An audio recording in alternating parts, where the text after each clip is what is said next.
Sports వర్సిటీలో 13 కోర్సులు గచ్చిబౌలి స్టేడియంలో ప్రారంభించాలి. అధికారులకు సీఎం రేవంత్ రెడ్డి ఆదేశం.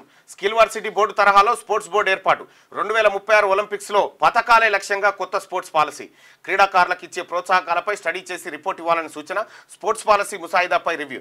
రాష్ట్ర ప్రభుత్వం ఏర్పాటు చేయనున్న స్పోర్ట్స్ యూనివర్సిటీని young India physical education and sports యూనివర్సిటీగా తీర్చిదిద్దాలని అధికారులకు సీఎం రేవంత్ రెడ్డి ఆదేశించారు.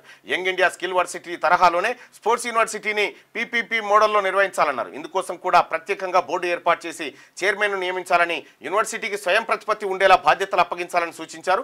అధికారులు తయారు చేసిన కొత్త స్పోర్ట్స్ పాలసీ ముసాయిదాపై శుక్రవారం సెక్రటేరియట్లో సీఎం రేవంత్ సమీక్షించారు. స్పోర్ట్స్ యూనివర్సిటీలో దాదాపు 13 కోర్సులు నిర్వహించాలని ప్రాథమికంగా నిర్ణయించారు. క్రీడాకారులను ప్రోత్సహించేందుకు వివిధ దేశాలు, ఇతర రాష్ట్రాలు అనుసరిస్తున్న విధానాలపై ప్రధానంగా చర్చించారు.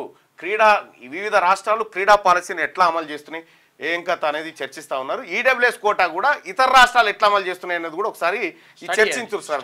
స్టడీ చేయరు. తమిళనాడులో అమలే లేదు.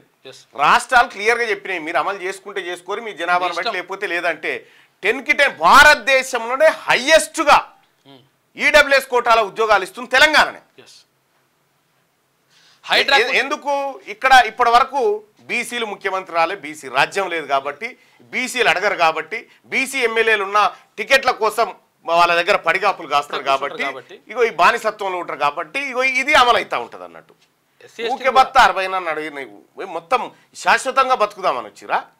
క్యూ న్యూస్ ఛానల్లో పనిచేయటకు అనుభవం గల సీనియర్ వీడియో ఎడిటర్స్ కావాలను సంప్రదించవలసిన నెంబర్ 8688926084. qnewsads@gmail.com ను సంప్రదించండి. లైక్ చేయండి.